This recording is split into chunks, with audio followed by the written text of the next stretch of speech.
Totoo na nga bang 300 million na lang ang natitirang populasyon ng China? For the first time in decades, China's population has declined by 850,000 people according to official numbers. Sa mga nakaraang taon ay unti-unting lumalabas ang isang tanong na matagal nang iniiwasan. Totoo bang mabilis na bumaba ang populasyon ng China? Bakit parang bigla na lang nawala ang milyon-milyong tao?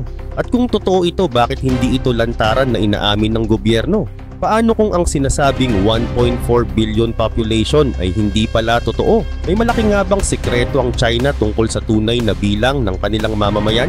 Alamin natin ang totoo.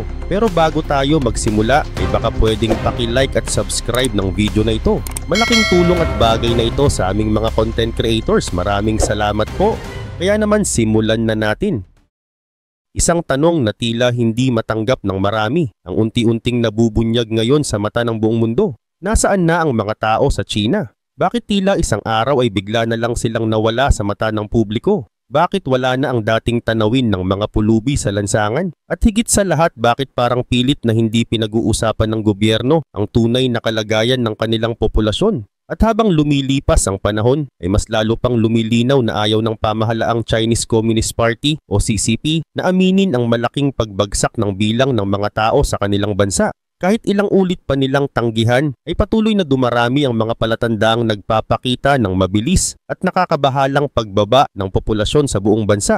At hindi ito basta simpleng pagbaba lang. Ayon sa mga ulat na kumakalat sa loob at labas ng bansa, sinasabing mula noong taong 2020 hanggang taong 2023 ay posibleng umabot sa 200 milyon ang nawalang bilang ng mga tao sa kabuuang populasyon ng China. Ang ganitong klasing pagbaba ay hindi lang basta nakakaalarma, kundi isa ring seryosong banta sa katatagan ng kanilang ekonomiya at lipunan. Sanay na ang marami sa atin na isipin na may mahigit 1.4 bilyon na tao ang China. Parang natural na itong tanggapin ng mundo bilang isang matatag na katotohanan. Pero ngayon ay unti-unting nababasag ang paniniwalang iyon.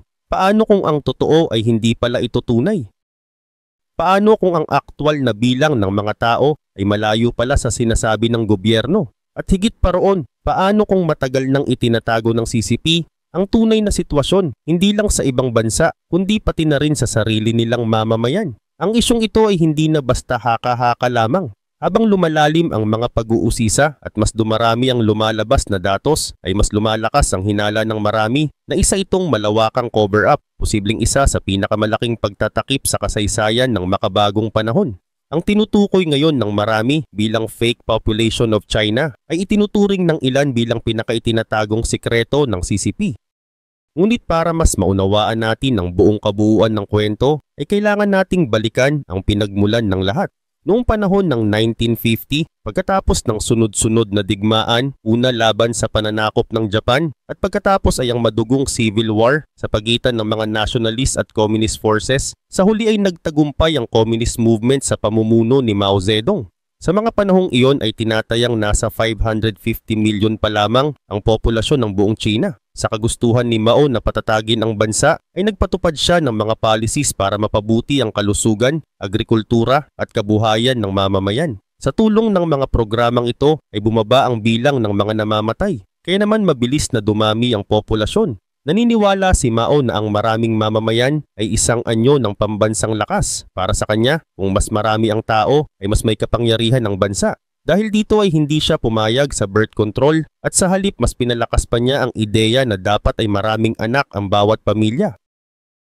Dahil sa ganitong pananaw, pagdating ng late 1950s ay tumaas ang populasyon at umabot na sa around 660 milyon. Pero habang sinusubukan ni Mao na gawing industrialized ang China sa pamamagitan ng isang programang tinawag na Great Leap Forward, ay nagdulot ito ng isang malawakang kapalpakan. Dahil sa mga maling desisyon, mga fake news at kawalan ng maayos na sistema, ay nauwi ito sa pinakamatinding taggutom sa kasaysayan ng bansa. Mula taong 1959 hanggang taong 1962 ay tinatayang nasa pagitan ng 15 hanggang 45 milyon ang namatay dahil sa gutom. Pero sa kabila ng trahedyang ito ay hindi pa rin tumigil si Mao sa pag-uudyok sa mga pamilya na magparami ng anak. Ginantimpalaan ang mga pamilyang maraming anak, binibigyan sila ng mga benepisyo tulad ng lupa sa mga probinsya, pabahay sa lungsod at libreng pagkain. Bukod pa riyan, ginamit pa ng gobyerno ang propaganda para ipalaganap ang ideya na ang pagkakaroon ng malaking pamilya ay isang anyo ng pagiging makabayan. Kaya pagdating ng early 1970s ay umabot sa around 850 milyon ang populasyon at ang karaniwang bilang ng anak ng bawat babae ay 5 hanggang 6. Ngunit habang patuloy na dumadami ang tao ay unti-unting sumikip ang kakayahan ng gobyerno na matugunan ang mga pangangailangan ng mamamayan. Komplikado na ang problema sa pagkain, tirahan at hanapbuhay. Kaya unti-unting nagsimulang mag-isip ang ilang opisyal ng mas modernong paraan para kontrolin ang populasyon. Isa sa mga pinakatanyag sa kanila ay si Deng Xiaoping na siyang pumalit bilang pinuno pagkatapos mamatay ni Mao noong 1976. Ayon kay Deng, hindi sapat na marami lang ang tao. Mas mahalaga raw ang kalidad kaysa dami. Karamihan kasi ng mamamayan noon ay mga magsasaka na walang sapat na edukasyon. Kung kaya't naglunsad ang pamahalaan ng mga kampanya para sa birth control, mas madaling access sa contraceptives at edukasyon para sa tamang pagpaplano ng pamilya. Pero kahit pa lumawak ang mga programang ito, ay hindi pa rin sapat ang epekto para mapigilan ang mabilis na paglaki ng populasyon. Hanggang sa dumating ang taong 1979, kung kailan ipinatupad ang isang napakahigpit at controversial policy, ang one-child policy. Ipinagbawal sa halos lahat ng pamilya ang pagkakaroon ng higit sa isang anak. May kaakibat itong mabibigat na parusa tulad ng sapilitang pagpapasterilize, paglalagay ng birth control implants, at sa ilang kaso ay pinipilit ang mga kababaihan na sumailalim sa abortion kung magkakaanak pa sila ng higit sa isa. At kung sakaling may ikalawang anak ang isang pamilya, ay hindi ito kinikilala ng Estado. Hindi siya maaaring pumasok sa paaralan, hindi makakakuha ng medical services at hindi rin makakapasok sa formal na trabaho. Tinawag silang invisible children at ayon sa ilang report, tinatayang nasa around 13 million pa sila hanggang sa ngayon. Subalit hindi pare-pareho ang pagpapatupad ng patakarang ito sa buong bansa. May ilang probinsya na pinapayagan ang pagkakaroon ng 2 anak kung ang panganay ay babae. Ang mga ethnic minority group naman ay kadalasang hindi sakop ng policy at kahit pa mahigpit ang batas ay patuloy pa ring lumaki ang bilang ng tao dahil marami pa ring kababaihan ang nasa edad ng panganganak. Kaya noong taong 1982, sa unang census matapos ang Cultural Revolution ay lumampas na sa 1 billion ang populasyon ng China. Sinasabi ng CCP na dahil sa one-child policy ay nakaiwas sila sa mahigit 400 milyon na karagdagang bilang ng mga tao. Ipinagmamalaki nila na dahil dito ay mas nakapaglaan sila ng mas maraming resources para sa edukasyon, kalusugan at trabaho. Dahil mas kaunti ang anak ay mas maraming pera ang naipon ng bawat pamilya at mas nagkaroon sila ng pagkakataong mag-invest. Para sa kanila malaking tulong ito sa pag-angat ng ekonomiya. Ngunit may hindi inaasahang kapalit ang lahat ng ito.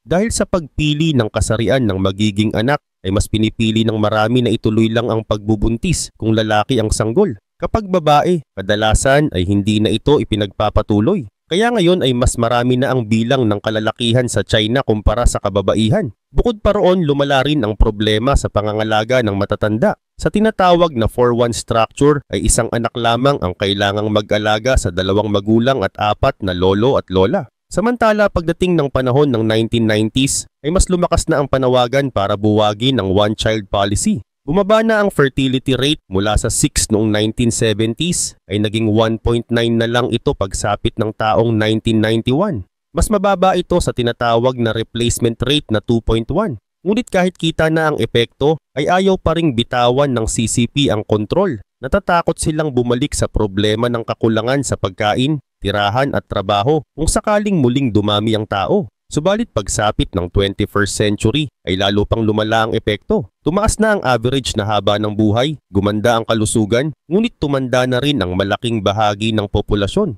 Ang mga isinilang noong 1950s at 1960s ay umabot na sa katandaan. At noong taong 2020 ay nasa 38 na ang median age ng mga tao sa China, malayo sa youthful average na 18 noong 1970. At ito na ang naging resulta. Mas kaunti na ang kabataang kayang pumasok sa trabaho habang dumadami ang mga matatandang kailangang alagaan. Dito na naramdaman ng CCP ang bigat ng kanilang naging desisyon noon, kung kaya't kalaunan ay niluwagan na nila ang patakaran. Pinayagan na ang ilang pamilya na magkaroon ng 2 anak basta't isa sa kanila ay only child. Dagdag pa rito, nung dumating ang taong 2016 ay tuluyan nang tinapos ng China ang mahigpit nitong policy na kilala bilang one-child policy na mahigpit na ipinatupad sa loob ng ilang dekada. Pinalitan ito ng mas maluwag na patakaran na tinawag na two-child policy. Sa unang tingin ay marami ang umasa na magbubunga ito ng magandang epekto. Sa katunayan, sa mga unang buwan matapos itong ipatupad ay tumaas ng kaunti ang bilang ng mga sanggol na ipinanganak. Umabot pa raw sa 1.8 ang fertility rate noong taong 2017. Subalit ang pagtaas na ito ay hindi nagtagal. Pagkalipas lamang ng isang taon ay muling bumaba ang bilang ng mga bagong panganak at ang fertility rate ay bumalik sa 1.5. At sa mga sumunod na taon ay patuloy pa itong bumaba na tila ba unti-unting nawawala ang pag-asa ng gobyerno na mapanatiling mataas ang populasyon ng bansa. Dahil sa lumalalang problema at sa takot na tuluyan ng bumagsak ang populasyon ay gumawa na naman ng hakbang ang pamahalaan. At noon ngang 2021 ay tinanggal na nila ang lahat ng limitasyon sa bilang ng anak. Sa ilalim ng bagong patakaran ay pinayagan na ang mga magulang na magkaroon ng hanggang 3 anak. Ngunit sa kabila ng maluwag na panuntunang ito ay hindi pa rin tumaas ang bilang ng mga kapanganakan. Sa halip na tumaas ay lalong bumaba ang fertility rate. Isa ito sa mga pinakamababang bilang hindi lamang sa Asia kundi sa buong mundo. Gayun din naman lalong naging mahirap ang sitwasyon para sa China nang tumama ang global crisis dala ng COVID. Dahil sa mga financial problems sa patuloy na pagtaas ng gastusin sa pang-araw-araw at sa pagbabago ng pananaw ng maraming kabataan pagdating sa buhay may pamilya ay mas dumami ang ayaw muna magkaanak. At noong 2022 ay lumabas ang isang napakalaking balita na ikinagulat ng marami kung saan sa unang pagkakataon sa loob ng mahigit 6 na dekada ay bumaba ang kabuuang populasyon ng China. Pagdating pa ng sumunod na taon ay mas lalo pa itong lumiit. Dahil dito ay nangyari ang isang makasaysayang pangyayari kung saan nalampasan na ng India ang China bilang bansang may pinakamaraming tao sa buong mundo. Ngayon kahit sinasabi sa mga official reports na ang populasyon ng China ay nasa 1.4 billion pa rin, unti-unti na itong nagiging tanong sa isipan ng marami. Kitang-kita na tumatanda na ang populasyon. Mas dumarami ang mga matatandang kailangang alagaan habang patuloy na bumababa ang bilang ng mga kabataang maaaring magtrabaho. At ang epekto nito ay hindi basta-basta. Unti-unting bumabagal ang ekonomiya. Habang lumiliit ang bilang ng mga manggagawa, ay dumarami naman ang umaasa sa tulong ng gobyerno. Ito ang tunay na problema, hindi lamang simpleng usapin ng dami ng tao, kundi ng kakayahang patakbuhin ng ekonomiya sa kabila ng isang mabilis na pagtanda ng populasyon. Ngunit sa gitna ng lahat ng ito ay lumalabas ang mga panibagong paratang na mas malala pa. Ayon sa ilang eksperto at mananaliksik na gumagawa ng sariling investigasyon, maaring hindi lang simpleng krisis sa populasyon ang nangyayari. Baka matagal na raw na pinepeke ng pamahalaan ng China ang kanilang tunay na bilang ng mamamayan. Ayon sa mga report, ang sinasabing 1.4 billion population ay baka kalahati lang ang totoo. May mga nagsasabi pa na mas malala, baka 1 lang sa 4 ang tunay na bilang. Ibig sabihin sa lahat ng taong akala ng buong mundo na isa ang China sa pinakamakapangyarihang bansa dahil sa dami ng tao, posibleng ang lahat ng ito ay isa lamang malaking palabas na matagal nang pinapaniwalaan ng marami. Kaya ang tanong ngayon, bakit kailangang gawin ito ng pamahalaan ng China? May dahilan nga ba para itago o baguhin ang katotohanan? Ayon sa mga paratang matagal na raw gumagawa ang CCP ng mga peke o minamanipulang bilang upang palabasing malaki ang populasyon nila. At sa loob ng maraming taon ay matagumpay daw itong naipapasa sa mga international organization at mga foreign economies. May mga nagsasabi na kahit bago pa tumama ang pandemya ay hindi na raw talaga umabot sa 1.4 billion ang totoong bilang ng kanilang mamamayan. Kasama rin sa mga paratang na ito ang umano'y pagtatago ng tamang bilang ng mga nasawi sa panahon ng COVID pandemic. Ayon sa ilang pananaliksik, daan-daang milyong tao raw ang maaring nasawi dahil sa pandemya sa China, ngunit hindi ito inilabas ng official statistics. Kaya marami ang nagtataka kung totoo kaya ang mga sinasabing ito. At kung totoo man, gaano nakalaki ang epekto nito hindi lang sa loob ng China kundi sa buong mundo. Ayon sa datos na inilabas ng sariling National Bureau of Statistics ng China, sinasabi nilang nasa 1.42 billion ang populasyon nila bago pa tumama ang pandemya, partikular noong dulo ng year 2019. Pero hindi ito pinaniniwalaan ng ilang demographic expert mula Russia, Japan at iba pang bansa. Para sa kanila, masyadong malayo ang bilang na ito sa tunay na sitwasyon sa loob ng China. May pag-aaral mula sa Russia na nagsasabing ang tunay na bilang ay posibleng nasa pagitan lamang ng 500 hanggang 800 milyon. Malayo ito sa ipinagmamalaking 1.4 bilyon. Sinasabi rin sa pag-aaral na kung babalikan ang kasaysayan ng China, gaya ng malawakang taggutom noong Great Leap Forward, ang mga patayan noong Cultural Revolution at ang mga taon ng mahigpit na pagpapatupad ng one-child policy, ay mahirap paniwalaang biglang tumaas ng ganoon ang populasyon. Gumamit pa sila ng paraan tulad ng pag-analyze sa rasyo ng mga nakatira sa lungsod at sa mga probinsya. Lumabas sa kanilang pagsusuri na nasa 280 million lang ang nasa mga lungsod. Kapag dinoble ito para sa mga taga-rural, ay lalabas na nasa 5 hanggang 600 million lang ang kabuuang populasyon ng bansa. May iba ring eksperto mula Japan na gumamit ng mas kakaibang paraan sa pagtaya ng populasyon. Ito ang asin. Asin mismo ang kanilang ginamit. Dahil halos lahat ng tao ay kumukonsumo nito araw-araw, ito ay naging basehan para masukat ang dami ng tao. Ayon sa WHO, ang isang normal na tao ay gumagamit ng 9.3 grams ng asin bawat araw. Kapag ikinumpara ito sa kabuuang konsumo ng asin sa buong China, ay lumabas sa calculation ng mga eksperto na nasa pagitan lang ng 800 hanggang 900 milyon ang posibleng tunay na populasyon ng bansa. May dagdag pang argumento mula kay Dr. Yi Fuxian, isang kilalang Chinese expert sa demography. Ayon sa kanya, matagal nang may umiiral na black market para sa peking birth certificates sa China. Dati ay ginagamit ito upang makaiwas sa mga parusa ng one-child policy. Pero ngayon ay ginagamit na ito sa iba't ibang dahilan tulad ng pagkuha ng dagdag na benepisyo, pagbili ng lupa, pag-iwas sa buwis, at pag-duplicate ng pagkakakilanlan. Kaya ang resulta, may isang tao na lumalabas sa record bilang 2 o higit pa na nagpapataas sa bilang ng populasyon sa opisyal na record. May insentibo rin kasi ang mga lokal na opisina ng pamahalaan upang palakihin ang kanilang populasyon sa papel. Kapag mas mataas ang bilang ng populasyon nila ayon sa ulat, mas malaki ang pondo na matatanggap nila mula sa sentral na gobyerno. Kaya tuloy, pati mga paaralan, ospital, at iba pang mga tanggapan ay napipilitang gumawa ng hindi totoong datos para lang makakuha ng mas malaking budget.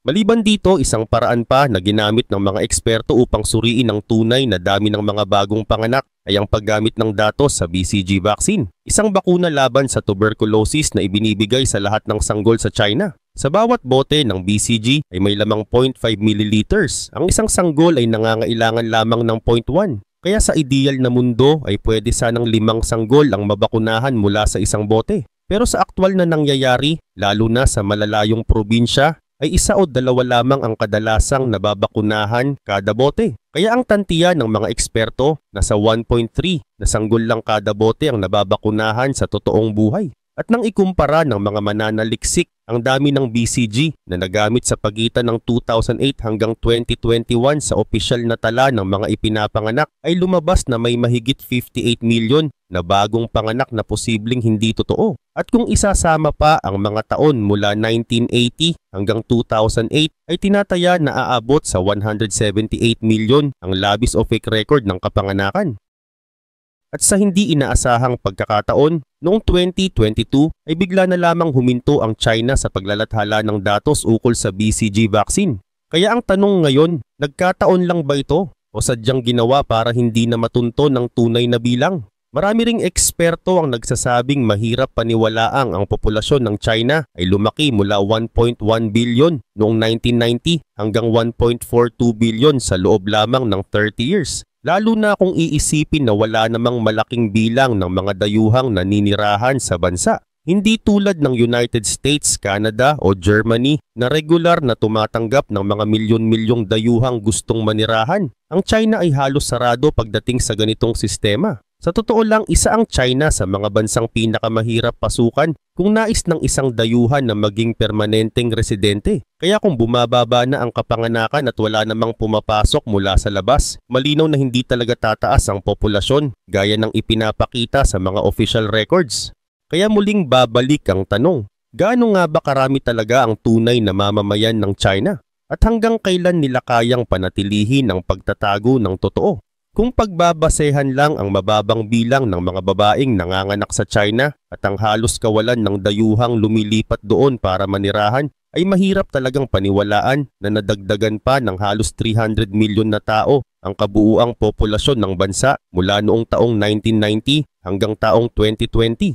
Sa unang tingin pa lang, parang imposibleng mangyari ito. Pero kung iisipin pa natin ng mas malalim, ay may isa pang dahilan na mas malakas, mas detalyado, at mas nakakagulat kung bakit maraming eksperto ang naniniwala na sobra ang tinatantiyang bilang ng tao sa China. Kapag ikinumpara ang kabuuang populasyon ng China at India sa loob ng 30 years, mula pa noong taong 1990 hanggang sa taong 2020, ay mapapansin agad na may mga hindi nagtutugmang bahagi sa kanilang datos. Ayon sa opisyal na bilang, noong taong 1990 ay mas marami ng halos 283 milyon ang populasyon ng China kaysa sa India. Pero pagdating ng taong 2020, ang agwat na ito ay lumiit na lang at naging halos 28 milyon. Sa puntong ito ay maaaring itanong ng marami kung bakit ganito kabagal ang India sa paghabol sa populasyon ng China. Gayong mas mataas naman ang kanilang birth rate. Sa loob ng 30 years ay halos doble ang dami ng mga anak ng bawat babae sa India kumpara sa mga babae sa China.